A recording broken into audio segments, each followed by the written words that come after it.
Hello बच्चों, आज हम लोग कक्षा 12 की आपकी पुस्तक आरोह भाग 2 का पतंग कविता का विशेष पढ़ेंगे।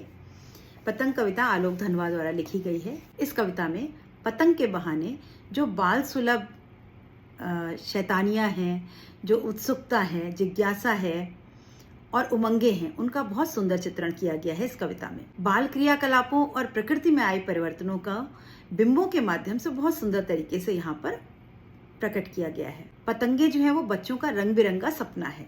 तो जिस प्रकार से बच्चों के सपने रंगीन होते हैं, ऐसे ही बच्चों की पतंगे भी रंगीन होती हैं। आसमान में उड़ती हुई पतंगे बच्चों के सपनों की वो हदें हैं जिनको कि बच्चे पार करना चाहते हैं। बाल मन उन्हें छूना चाहता है और उनके भी पार निकल जाना चाहता है। छोटे बच्चों के सपने कैसे होते हैं? बहुत ऊंचे होते। कविता बिंबों के माध्यम से हमको नई ऊंचाई पर लेकर जाती है। यहाँ पर शरद ऋतु चमकीले इशारे करती है, बच्चों को बुलाती है, अपने साथ खेलने के लिए बुलाती है और तितलियों की रंगीन दुनिया में बुला लाती है।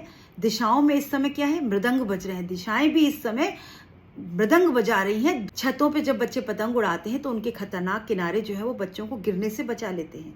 बच्चे जब पतंग उड़ाते हैं तो जो पतंग की पतली सी डोर है वो बच्चों को गिरने से बचा लेती है। और अगर बच्चे कभी गिर भी जाते हैं तो तुरंत फट से उठ के खड़े हो जाते हैं और अगले दिन फिर से जैसे ही सूरज निकलता है वो फिर खेलने चल देते हैं।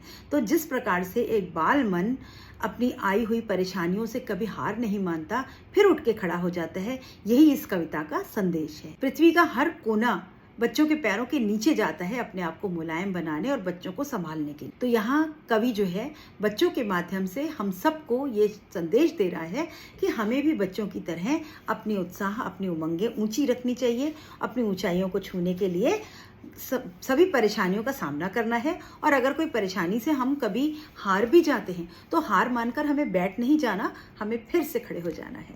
इसके पॉइंट देखें। ये एक प्रधान कविता है। शरद ऋतु की चमक की बात की गई है इसमें। लाल आंखें, लाल रंग किसका प्रतीक है? उमंगों का प्रतीक है। लाल रंग उमंगे, जब उमंगे जागती हैं, जब आप बहुत खुश होते तो आपको मन होता है कुछ रेड सा पहने, तो ये उमंग का प्रतीक है। खरगोश जैसी आंखें, यहाँ पर उपमा अलंकार है कि चमकीली आंखें, ऐसा लग रहा है किसी खरगोश की लाल लाल आंखें चमक रही। तो जैसी सासी का प्रयोग है तो उपमा अलंकार है। खेल का रोमांच उन्हें गिरने से बचाता है। जो खेल में रोमांच है, रोमांच मतलब वो जो मजा आता है खेल का, वही रोमांच जो है वो उनको गिरने से भी बचा लेता है।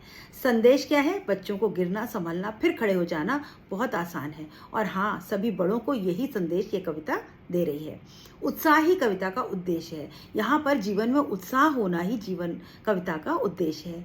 आगे बढ़ने की जिजीविषा और प्रेरणा ही पाठ की जान है। आगे बढ़ने की जिजीविषा, जिजीविषा मतलब इच्छा, हमेशा आगे बढ़ते जाना, आगे बढ़ते जाना और आगे बढ़ते जाना। कभी हार गए, ठोकर लग गई तो गिर करके, ठोकर खा के रुक नहीं जाना है, आगे बढ़ना ही हमारी जिजीविषा है, जीने की इच्छा है। और यही प्रेरणा जो है वो पाठक की, इस पाठ की जान है। सावन तेज भादौ गया, उपमा अलंकार है। खरगोश की आंखें, उपमा अलंकार है। शरद आया, अब यहाँ शरद ऋतु का मानवीकरण कर दिया। ऐसा लग रहा है कि वो खुद एक लड़का है और चमकीली साइकिल पर बैठा हुआ आ गया और बच्चों को बुला रहा है, तो यहाँ पर मानवीकरण कर दिया गया है। चमकीले इशारे, इशारों का विशेषता बताना। चमकीला, इशारे कैसे हैं? चमकीले। तो विशेषणों का बहुत सुंदर प्रयोग किया है। अपनी नई चमकीली स्वर में, अपनी नई चमकीली, यहाँ पर जो ई मात्रा का बराबर एक साथ प्रयोग हुआ है, लगातार ई की मात्रा, उसको कहते हैं स्वर मैत्री। जब एक ही स्वर कई बार एक साथ आता है तो उसको स्वर मैत्री कहते हैं। तो यहाँ पर स्वर मैत्री है। श्रव्य, दृश्य, स्पर्श बिंब का सुंदर प्रयोग है। आपको कुछ सुनने को मिलेगा चमकीले घंटी बजाते हुए, तो श्रव्य बिंब आ गया। दृश्य बिंब, जब आपके सामने आंखें, उजाला है, शरद ऋतु है, आंखें खरगोश की तरह चमक रही, तो दृश्य बिंब। स्पर्श बिंब, मुलायम बनाते हुए, तो स्पर्श का भी एहसास हो रहा है। तो यहाँ पर श्रव्य, दृश्य, स्पर्श बिंब है। चित्रात्मकता, आपके आंखों के आगे एक चित्र बन जाता है। लयात्मकता, ऐसा लगेगा इसमें लय है, ताल लय सब है। लाक्षणिकता, कहा कुछ जा रहा है, उसका अर्थ कुछ और है, तो ऐसी भाषा है ये। सांकेतिक भाषा मतलब संकेत है, इसमें सिंबॉलिक लैंग्वेज है। छंद मुक्त कविता, किसी भी छंद में नहीं, कोई दोहा, चौपाई, सोठा, किसी मात्राओं में लिखी हुई कविता नहीं है, ये छंद मुक्त कविता है। गतिशील बिंब है, और इसमें जितने भी बिंब हैं वो गतिशील है, मतलब बराबर चल रहे हैं, बराबर परिवर्तन दिखाया जा रहा है कि सावन था, हो गया, अब भादो आ गया। साइकिल चल रही है, शरद ऋतु आ रही है, आते आते बुला रही है, पतंग उड़ रही है, तो बराबर कुछ हो रहा है, लगातार कुछ हो रहा है, कंटिन्यूटी है, तो यहाँ पर गतिशील बिंब है। तो बच्चों ये सब इसके मुख्य पॉइंट हैं। आप इन्हीं शब्दों को, इन्हीं कीवर्ड्स को प्रयोग करके और इन्हीं मुख्य बिंदुओं को लेकर के आप अपने प्रश्नों के उत्तर लिख सकते हैं। उम्मीद करती हूँ आपको इन बिंदुओं से कुछ मदद मिलेगी। मिलते हैं नेक्स्ट पार्ट के विशेष में। तब तक मेरे चैनल को लाइक शेयर सब्सक्राइब करिए